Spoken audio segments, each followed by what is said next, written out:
Hello and welcome to some more Star Citizen with a huge ship update, going over loads of the updates and new information about ships, where they are in the pipeline and changes to them from the last Reverse the Verse of the year, the shape of ships.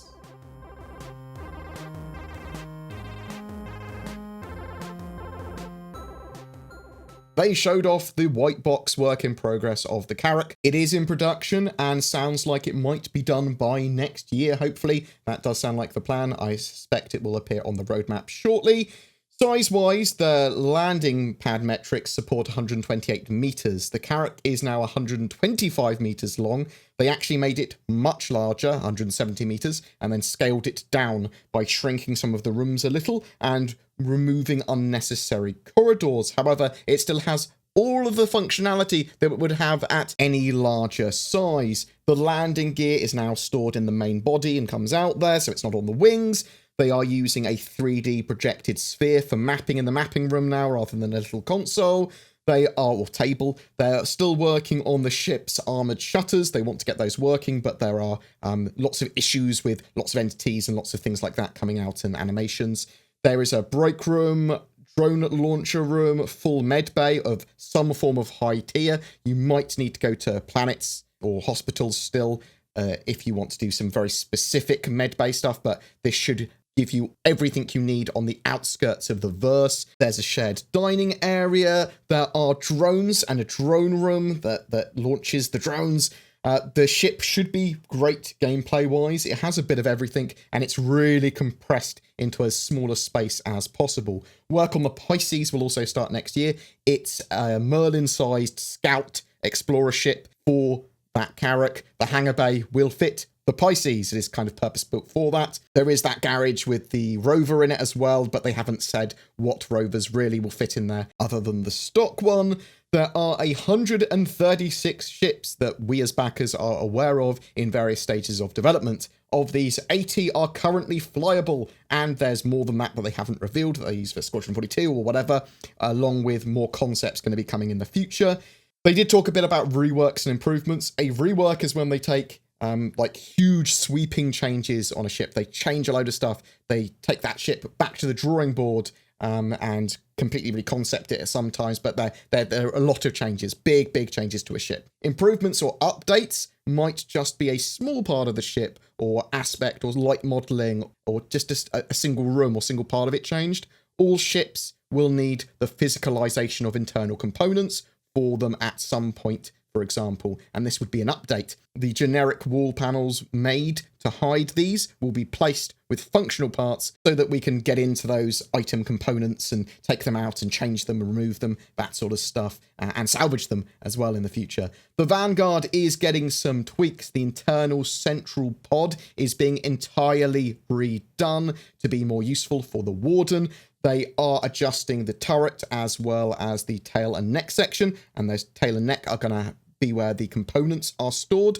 The turret now has the ability to be moved past easily when it's in use or when it's like being pulled down, someone else getting in it. It has a bed, smaller bathroom, storage and lockers. Those storage and locker areas are going to be where you keep items, weapons, armor, that sort of stuff, so you can change into them. They are going to have physicalized inventories for players at some point, and you're going to need somewhere to be able to store your equipment.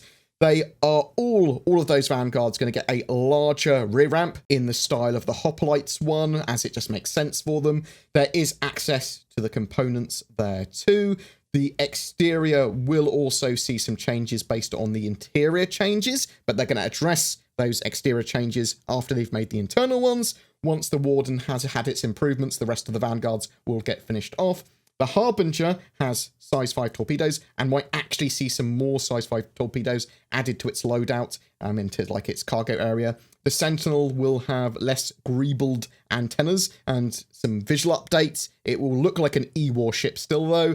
The ships will be able to swap weapons, armor, skins, and those bucks, the Battlefield upgrade kits that they used to sell for them. They will still be useful to swap to. You'll still get all this sort of functionality there with them. They talked about the sizes of components as well. Size 0 or vehicle sized to size 1 items can be picked up and moved around by a single person. Size 2 to 3 components require facilities or tractor beams to move and fit, and size 4 components are capital size and are basically part of the ship. You'd need specialist equipment from a shipyard or special facility or something to change that stuff. The Freelancer doesn't have any plans to change its cockpit visibility. There isn't any plans to rework the Retaliator yet either, though the Retaliator had some component hatches placed in a little while ago to update it ready for the physicalized components. Also, with what we're discussing, this isn't ever a they will never change these. That's just a no plans to change this sort of stuff at the moment.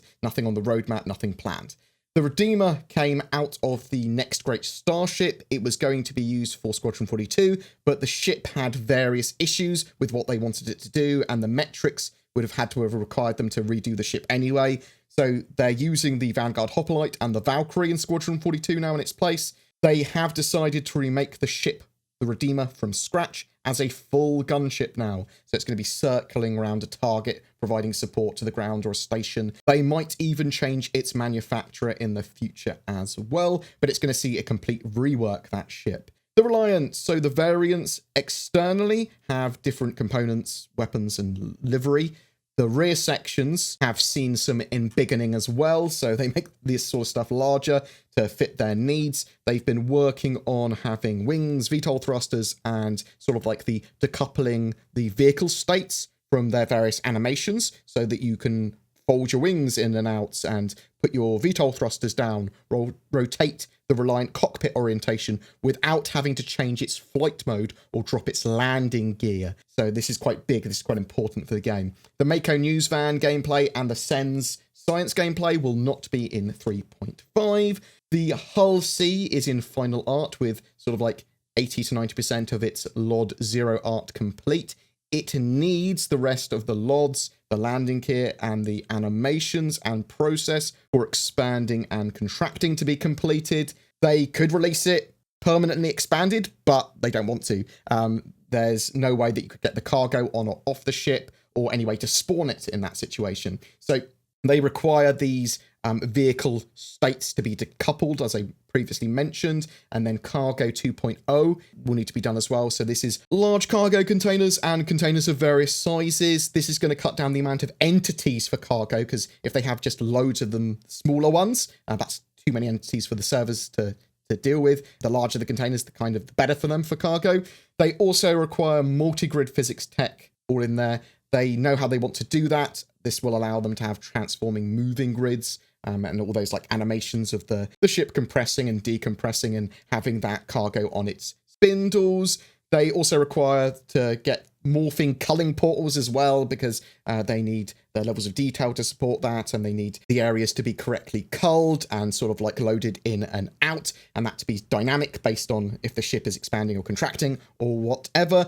They finally require ship-to-station docking, so the ship can be spawned and its cargo can be bought and sold.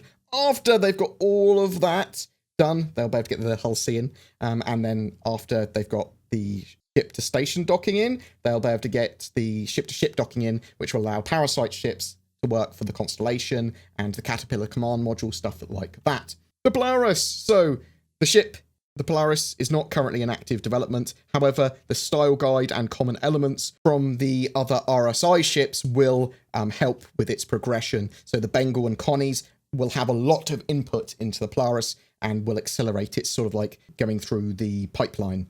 Ship armor is in-game at the moment, but it's a really basic flat multiplier. They want to do a physical-based damage system rather than a hit point one. Armor will have a real impact on if it gets hit and that sort of stuff, and degrade. They want it to basically be less flat and it to be usable and interesting. They are still discussing what exact differences between the Idrises there are, and they're going to post an article about that in the future. The Idris was in final art last year. It's in its sort of like flight prep release state at the moment, which does require time to get completed.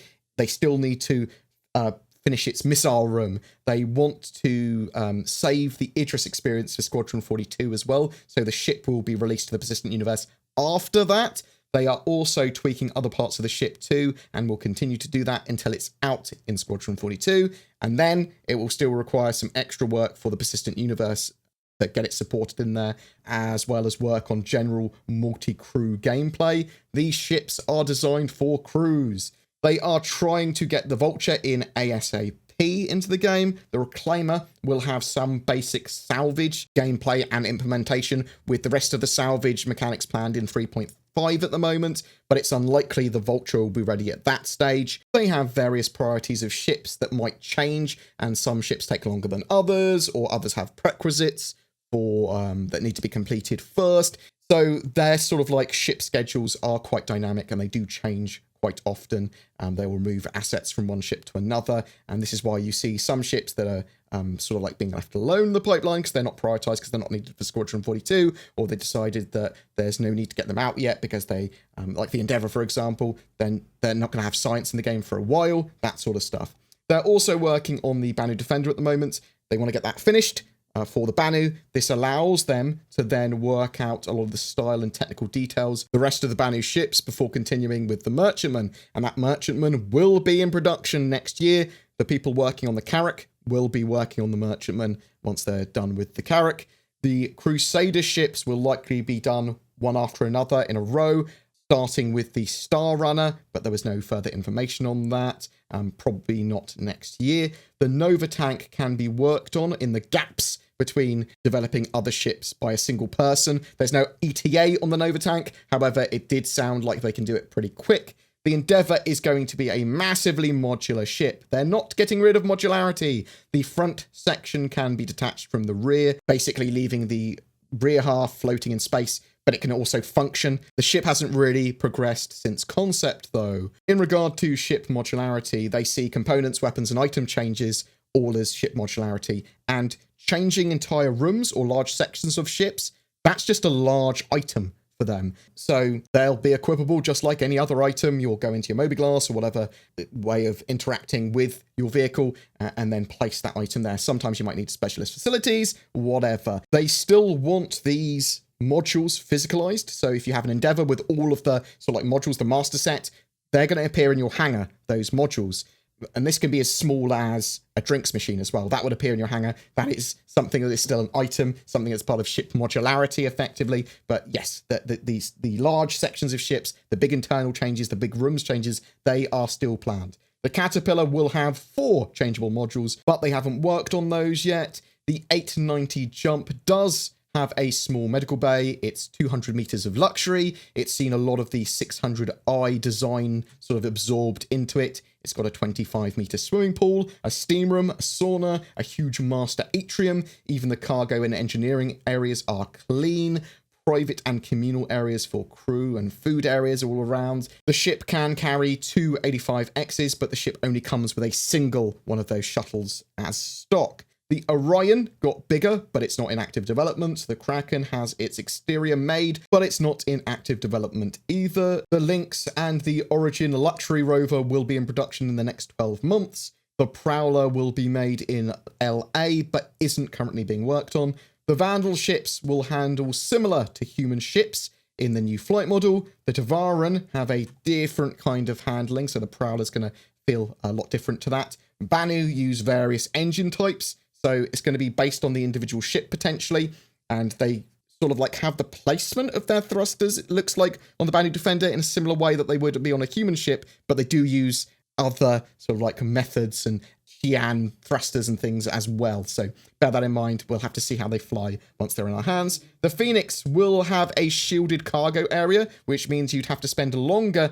to scan its cargo to find out what's there. The Taurus has a little cargo pocket where the turret would be on another Connie. This is more of a hidden area that NPCs wouldn't look in. That was a lot of ship info to dump on us, so please tell me what you think in the comments below. I'd love to hear from you. We will be giving away another Saber Raven with a CitizenCon digital goodies pack. All you need to do is be subscribed to my channel and comment on any of my videos in December to be in for a chance of winning. And some other giveaways may appear and some other stuff along the month, but I will inform you when that happens. If you are considering getting or upgrading your gaming PC for Star Citizen or any other game for that matter Instead, consider the Shadow Cloud gaming service. It's a subscription-based service that leverages your internet connection to turn any appropriate device, whether it be an old PC, smartphone, tablet, and more, into a powerful Windows 10 gaming PC. It's been working well in the latest 3.3.0 PTU patch for Star Citizen. I'm going to try and maintain a best practices guide on my website as well. More information is available in the links below, and if you do decide to try it, use the code BoredGamer to get a discount. Thanks for watching, guys, and I'll see you in the verse.